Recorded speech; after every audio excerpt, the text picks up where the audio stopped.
그럼 재개발을 좀 이걸 실거주와 함께 몸테크라고 하죠 요즘. 이걸 한번 또 관심 깊게 생각하는 분들도 많이 있으세요. 이 부분도 좀 추천해 주실 수 있을까요? 일단 기본적으로 재개발을 몸테크는 못해요. 아, 재건축 몸테크를 하시나요? 뭐 재건축 같은 경우는 그래도 하는 경우는 있는데 재개발은 예를 들어서 단적으로 우리 재개발 지역에서 가장 비싼 데가 이제 한남뉴타운이잖아요. 한남뉴타운 매매 금액이 한 20억 정도 해요. 여기 한 전세 가격 얼마 정도 할 것 같으세요? 한 1억?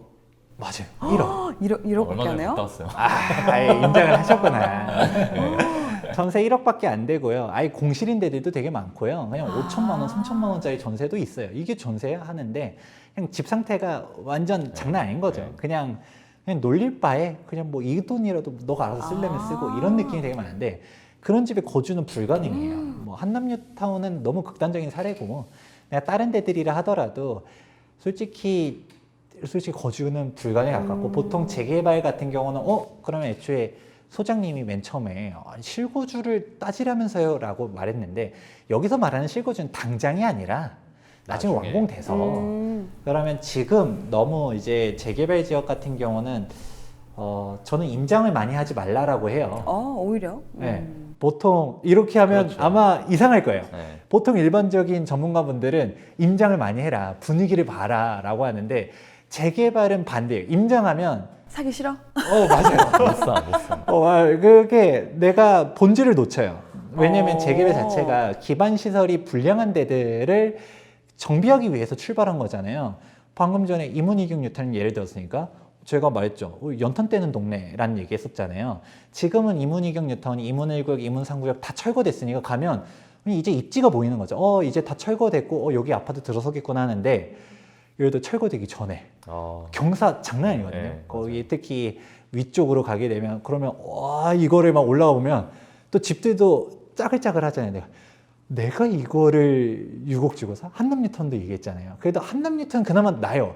입지가 좋다는 게 너무 보이니까 뭐 한강도 보이고 하는데 이게 입지가 얘다 좀 저기 멀리라고 했었을 때 야 이거 막 올라가기도 힘들고 막 길도 막 험하고 집 같지도 않고 막 보니까 반파돼 있는 집들도 있고 그 이거 보면 오히려 심란해져요. 야 내가 이거 사람이 이런 한 의미에서? 명밖에 못 지나가. 길도 골목이 사람이 한 명밖에 못 지나서 맞은편에서 보면 이렇게 가야 돼. 옆으로. 그렇죠. 막 이게 뭐 차들도 막 예술적으로 네. 주차돼 있고 막 그러면 가면 사람들이 그러니까 솔직히 재개발 지역 같은 경우는 집 안 보고 사는 사람들이 정말 많은데 오히려 그거를 권장해 드려요. 왜냐하면 아니 어떻게 집을 안 봐? 라고 하면 막 충격적이죠. 아니 임장도 하지 말래.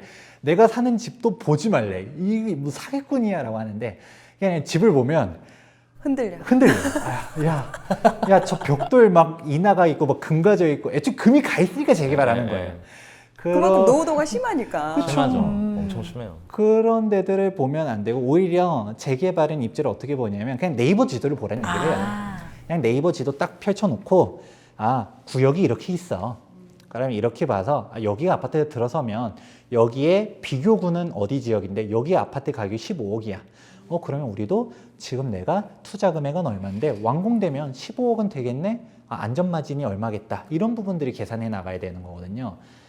괜히 현장 갔다가 진짜 안 사는 사람들이 정말 많아서 그런 거예요. 이게 현장을 가면 그 집 번지 달라고 하지 마세요. 절대. 가도 그냥 오히려 그 집 자체를 보면 이 집이 얼마야. 또 내가 또 그 재개발 지역에서 좀 감정가격 괜찮은 걸 사는 게 아니라 싼 거. 초기 투자는 낮은 걸 산단 말이에요. 대부분은. 그럼 그 동네 와중에서 제일 허물어져 가는 거예요. 그러니까 집을 보는 게 아니라 가도 역과의 거리는 몇 분 정도다. 그냥 그 정도 보고 동네를 둘러봤더니 산이 좀 가깝네.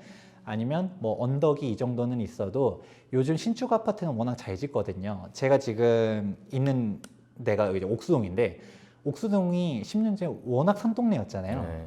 거기가 아니었죠. 경사 장난 아니고 네. 지금 살고 있는 아파트도 경사 장난 아니에요. 근데 이걸 어떻게 하냐면 평탄화하죠. 이 계단식으로 끊어서 올려요. 이렇게 끊어 올리면 제가 살고 있는 동으로 가려면 엘리베이터를 4번 타야 돼요. 단지를 보면 여기랑 이제 초록색권인데 이게 평지라고 하면 3분 만에 갈 수 있을 거리를 이렇게 올라가면서 8분을 걸려요. 그래도 우리가 평탄화하면서 다 가게 되고 지하로 다 연결시켜 버리고 그래도 옥수동의 신축 아파트라는 이유 하나만으로 그냥 집값은 장난 아니거든요. 그거를 내가 완공되기 전에 그냥 등산하면서 야, 나 이 고박이 못 살겠어 이러면 놓치는 거죠. 그렇게 가면 안 돼요. 재개발 임장은 그냥 분위기만 본다. 그냥 오히려 위치를 본다. 그쵸. 네. 이렇게 눈 딱 감고. 네. 위치를 보고 그렇죠. 아 이거하고 비슷한 급지에 있는 다른 새 아파트의 가격을 보면서 그 가격과 내가 지금 이걸 매수하는 가격을 좀 비교를 해보고 그랬을 때 이 정도가 더 싸게 내가 사는 것 같다라고 생각하면은 투자할 가치가 있다. 그렇죠. 그래서 오히려 무주택자분들 요즘 재개발이 난이도가 일단 많은 상품이에요. 난이도 되게 높아요. 제가 처음에도 얘기했잖아요. 아파트가 쉬워요. 재개발은 일단 아파트 공부가 된 다음이에요 라는 얘기를 했잖아요. 아파트도 내가 입지 분석을 못하는데 재개발은 완공되고서 이제 그런 비용들이라든지 권리관계도 다 공부해야 되고 절차들도 알아야 되는데 그러고서 완공됐을 때 얼마가 될지 내 평가를 못해. 의미가 없잖아요. 그런데도 불구하고 재개발은 요즘 많이 들어가는 게 일단 재개발은 일단은 장점부터 얘기해드릴게요. 너무 단점만 얘기하니까 사람들이 재개발 이럴 것 같아서 제가 제일 좋은 점 실패하지 않는 투자라고 말하는 게 재개발은 안전마진을 깔고 가요. 이 말이 무엇이냐라고 하면 저는 이렇게 표현을 해요. 아파트는 현재 가치에 사서 미래 가치를 보고 하는 투자고요. 재개발 같은 경우는 현재 가치에서 현재 가치만 본다 하더라도 그 가격이 보여요. 이렇게 말하면 이게 뭔 소리야? 이게 뭔 소리야 하게 되는데 이거죠. 아파트를 내가 10억짜리를 사요. 10년 뒤에도 10억이라 생각하면 사겠어요? 안 사죠. 안 사죠. 네. 뭐 메리트가 재산세 없죠. 내고 취득세 내고 뭐하러 사요? 그런데 10억짜리 아파트를 사서 나중에 15억, 16억 이렇게 올라갈 걸 기대하고 사겠죠. 그런데 재개발 같은 경우는 이미 현재 가치만 보더라도 나온다는 거예요. 예를 들어서 제일 비교가 쉬운 데가 이제 성수전략정비구역. 성수전략정비구역 같은 경우는 지금 이미 투자 금액만 성수 1지구는 17억이 들어가요. 그래 미쳤다라고 하죠. 벌써 17억이야? 여기서 분담금도 내야 되죠?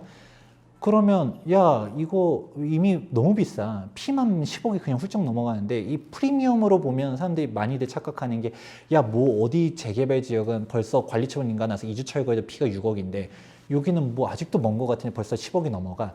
이렇게 하면 이제 본질이 외도되는 건데 내가 안전마진 지금 현재 성수 투자 금액이 17억 분담금도 내가 좀 몇 억 생각해서 지금 현재 총매가를 한 20억으로 잡았다 라고 하면 바로 옆에 트리마제가 얼마죠?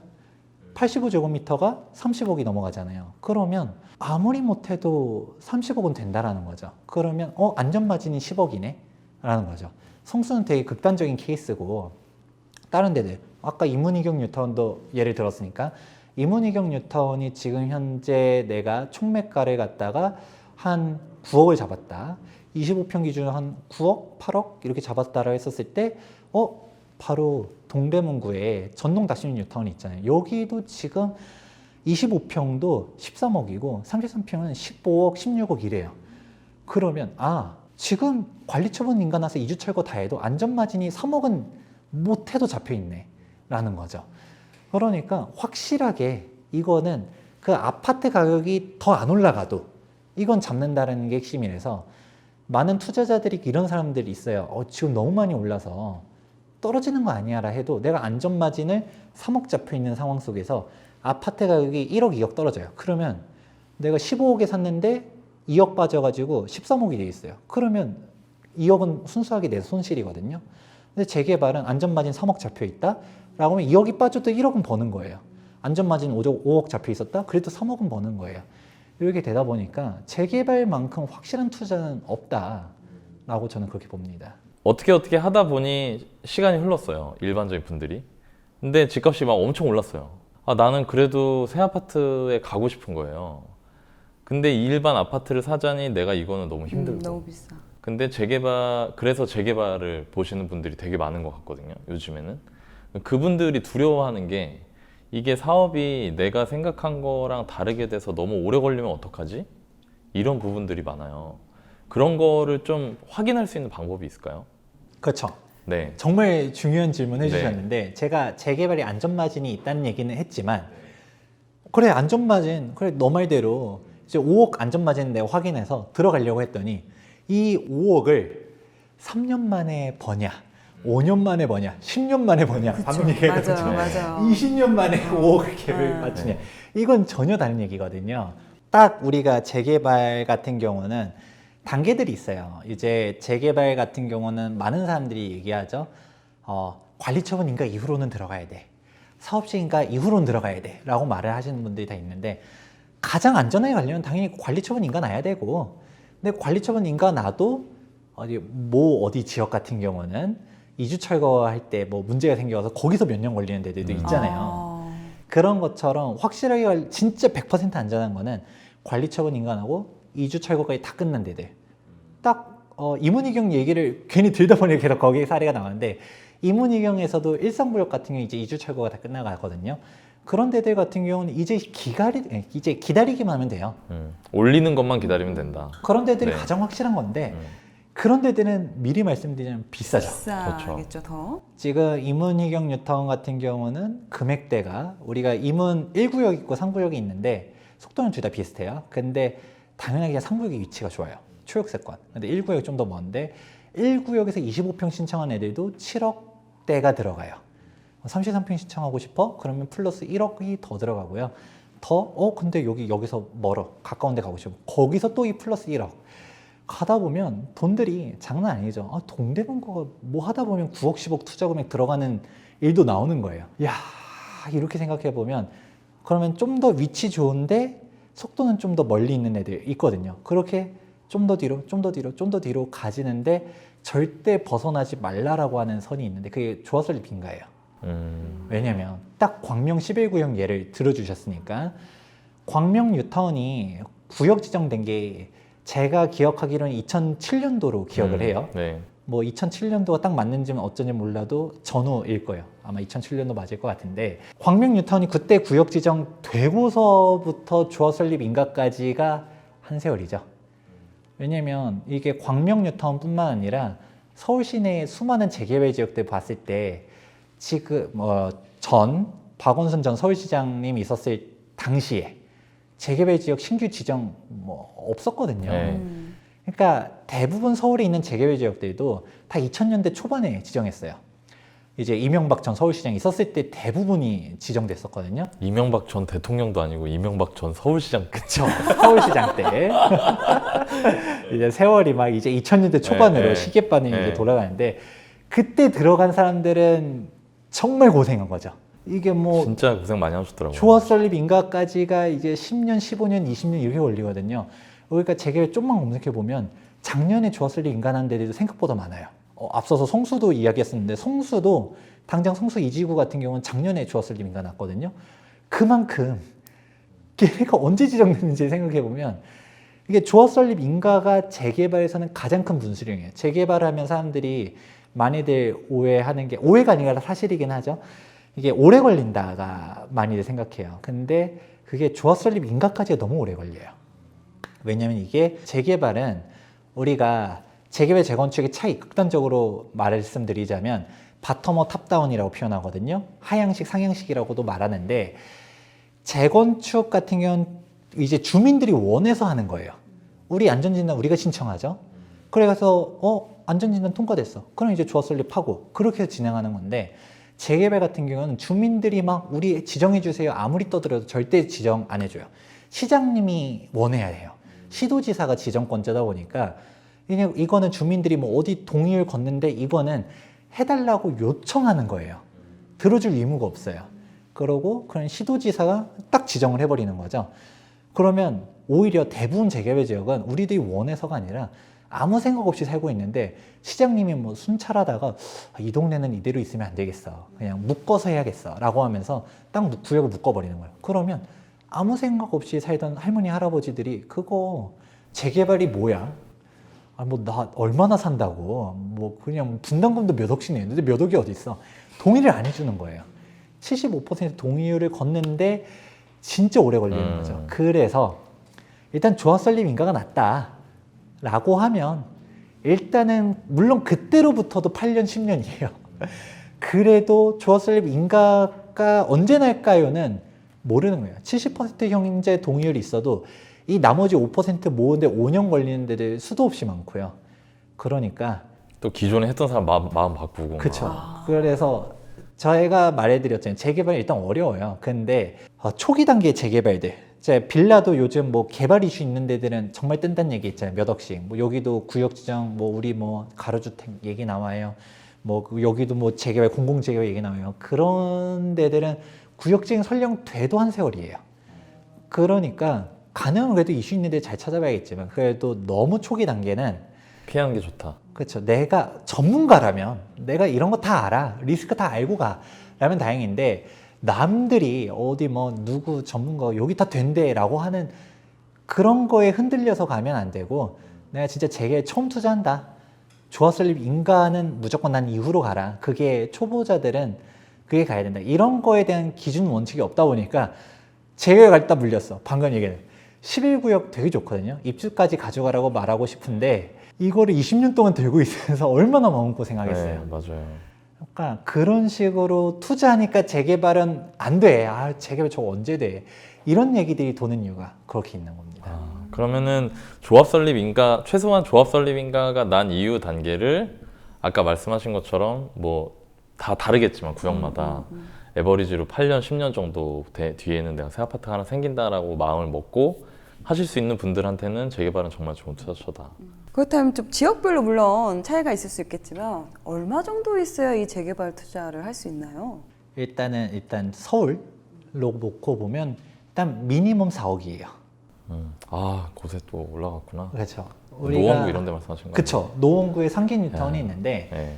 상계 뉴턴이 아직 잘 찾으면 3억 중후반도 있긴 한데 매물이 그렇게 많지는 않아요.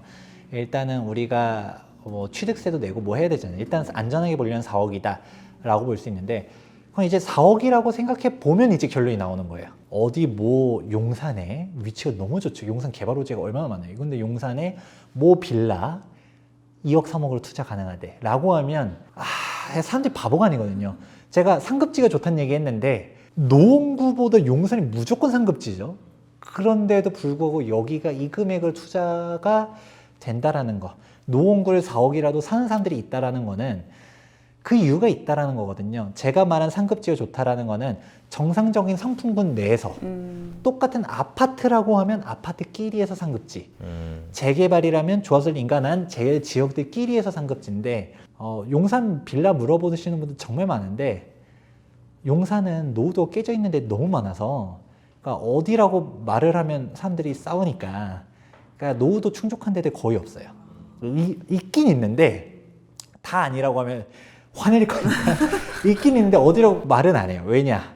노후도가 지금 맞춰져 있어도 그 신축 빌라 업자들이 계속 가서 깽판 치고 있거든요. 계속 지니까. 그러니까 계속 짓더라고. 이게 되게 웃긴 거예요. 저는 그 신축 빌라를 분양하면서 그 여기 입주권 나와요. 그 사람들로 틀린 말은 아니거든요.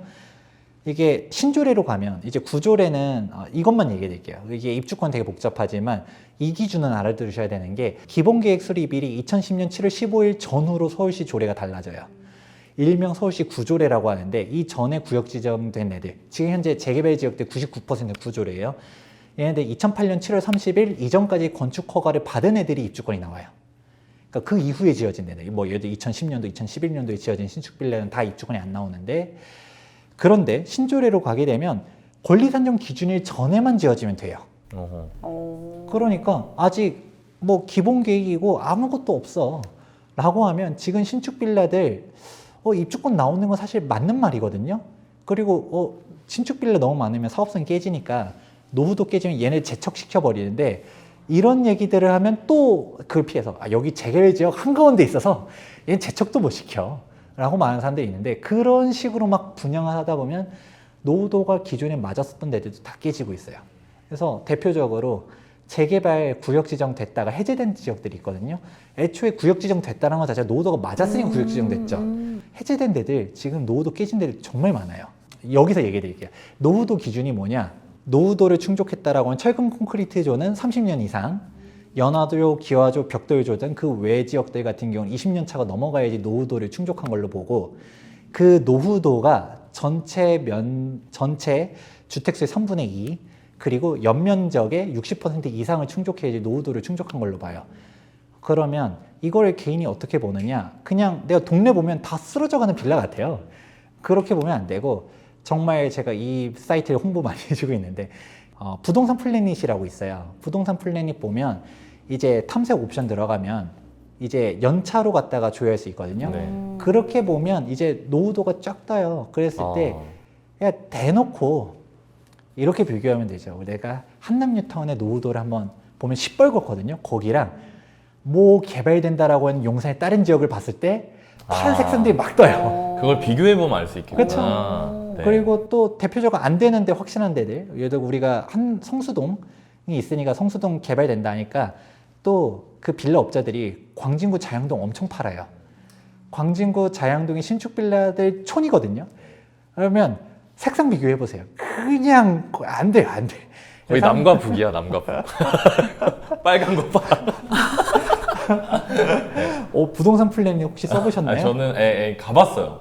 왜냐면 거기 정비구역이 잘 나와 있어서. 네. 왜냐면 그냥 기존 아파트 투자할 때도 그 재개발, 특히 재개발 같은 경우에는 알아두면 도움이 되게 많이 되잖아요. 왜냐면은 여기가 입지가 개선되는 효과가 있기 때문에.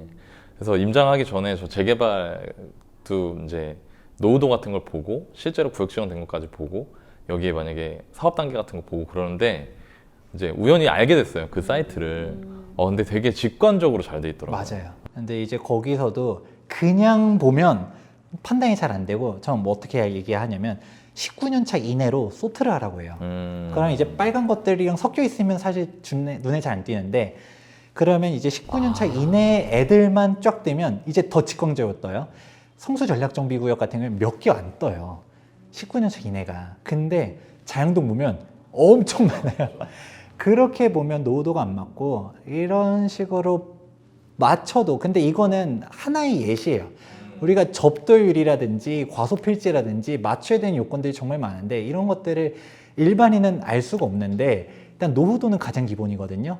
그래서 이번에 공공재개발도 핫하지만 서울시에서 몇몇 군데들 걸렀잖아요. 신청한 데들 정말 많았었지만 여기 중에서 노후도 안 맞는 애들 다 거르고 그 다음에 이제 후보지들 추려가지고 이제 국토부로 넘겼는데 그것만 본다 하더라도 노후도 안 맞으면 안 되는 게 기본인데 이런 것들을 내가 잘 모르고 그냥 투자하는 사람들이 너무 많고 그러니까 이제 재개발 투자가 이래서 어려운 부분들이 있죠. 그런데 저희가 이게 노후도 얘기를 왜 꺼냈었냐 이런 식으로 재개발 자체를 그냥 된다 하면서 무작정 투자하면 안 된다는 얘기 했었었고 그래서 우리가 또 제가 기준들 얘기했었잖아요. 그래서 내가 초기 단계 막 멋대로 가면 어렵고 내가 그러니까 그만큼 내가 공부를 해서 들어가면 내가 리스크를 다 알고 내가 정보들 다 알아 고수야라고 하면 안 말려요. 근데 부동산 투자 처음 해봤다라고 하면 안전한 대로 그래서 좋았을리니까 이후로 구역 지정 돼도 산 넘어 산인데 75%의 동의까지 맞은 이제 그런 대로 들어가라라는 거죠. 일단 서울 같은 경우는 재개발에 투자를 하면 최소한 4억 정도는 4억은 필요하다. 네. 그 이하를 이야기한다. 더 좋은 입지를 노원구보다 더 좋은 입지를 이하를 이야기하면 그거는 좀 유익 있게 보고 약간 걸러들어야 된다. 그렇죠. 일단 정상적인 상품군이 아니니까 일단은 서울의 마지노선이 4억이니까 그것만 보더라도 다른 4억도 안 되는 투자처들은 그 이유가 있다라고 보시라는 거고 일단 노원구 상계뉴타운에 4억 얘기했었잖아요. 그러면 4억이 없어. 그럼 어떻게 해야 되냐? 그럼 경기도로 가야 되잖아요. 그렇죠.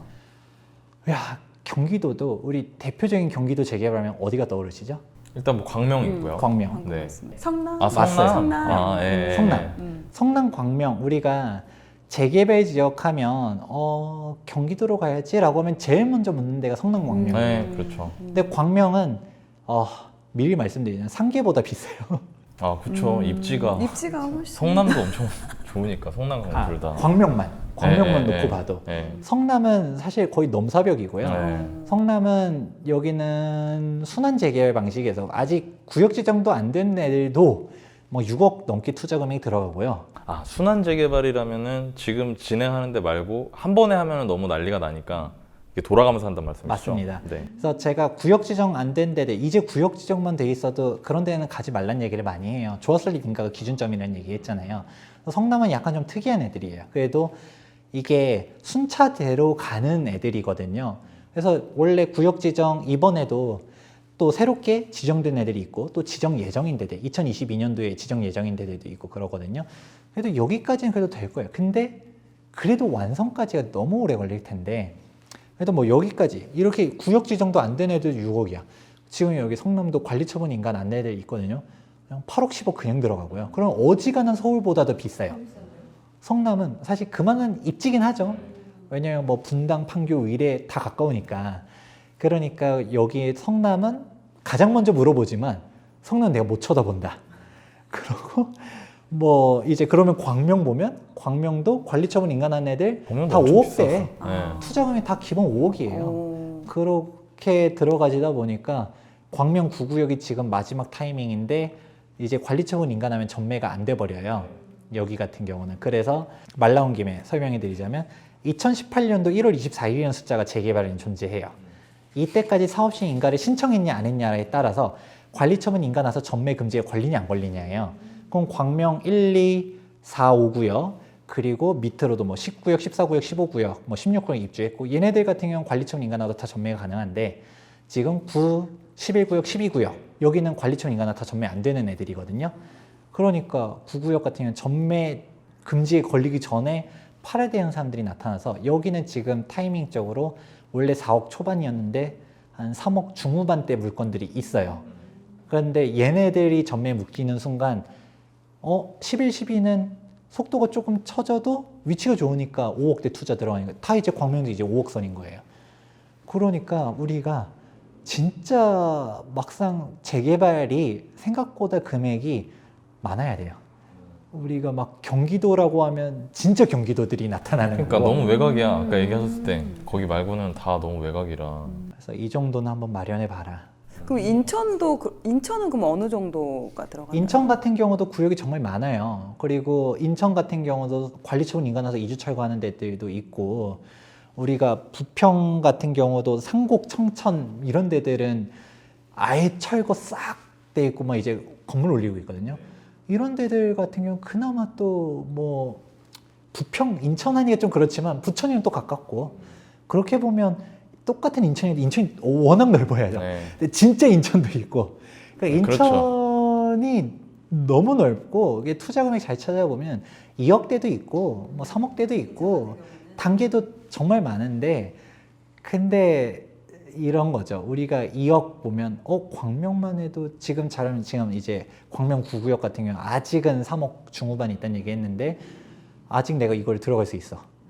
그러면 저라면 1, 2억 더 쓰겠어요. 그러니까 굳이 3억대 광명 같은데 아직도 할 수 있긴 한데 인천보다는 그게 낫지 않냐라는 말씀이신 거죠. 인천이 나쁘다는 얘기가 절대 아, 예, 그럼 저희 괜찮습니다. 다 그렇죠. 알아들으실 거예요. 네, 그러니까 뭐 괜찮습니다. 핵심은 이거예요. 네. 결국 뭐 실거주 가능성들. 내가 직장이 인천이다 그러면 인천 재개발들 봐야죠. 네. 근데 내가 실거주가 안 되는데 말했던 것처럼 그 지역에서 내가 볼 수 있는 일단은 재개 자체가 아무리 인천이다 뭐다 사람들이 무시한다 하더라도 인천도 지금 아파트 가격 만만치 않거든요. 네. 특히 신축 아파트들. 네. 그러니까 인천도 이제 시작이에요. 정비사업, 특히 미추홀구에 재개발들이 정말 많거든요. 여기가 지금의 미추홀구를 보는 게 아니라 신축 아파트로 막 모아보면 그냥 몇천 세대, 만 세대 막 지어지거든요. 그러면 인천도 나중에 인천 보면 내가 인천에 살겠다라고 하면 뭐 괜찮다.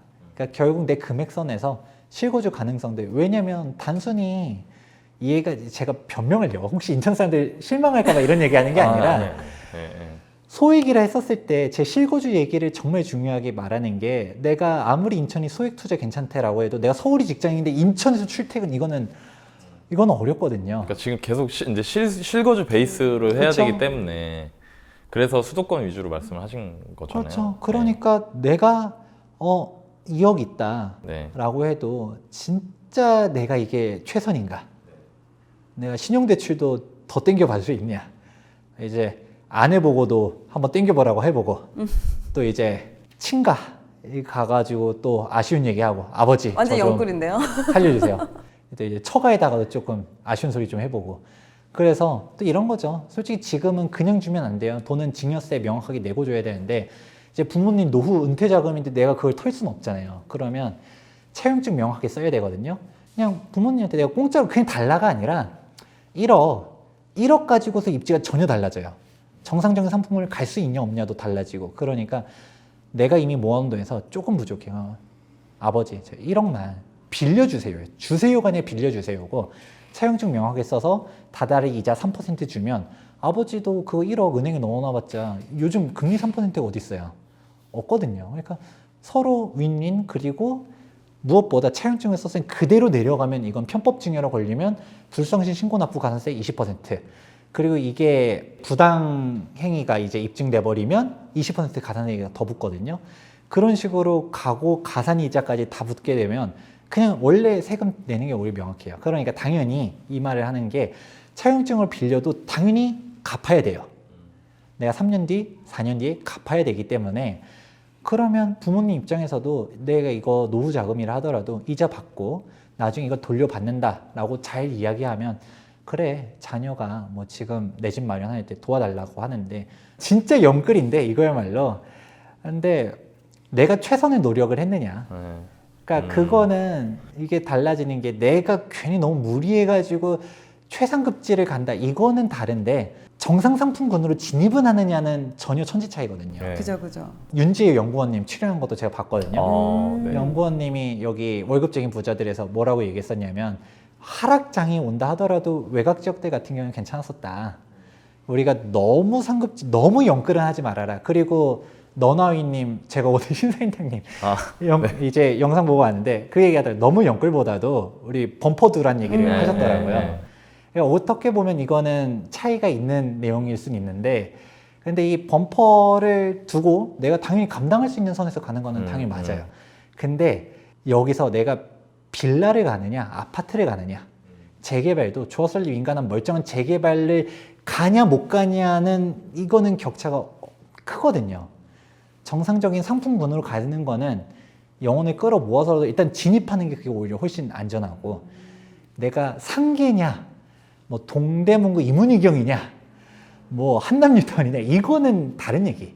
정상적인 상품군에서 상급지 가면 더 좋겠지만 그거는 내가 감내할 수 있는 선에서 이렇게 얘기를 해드릴게요.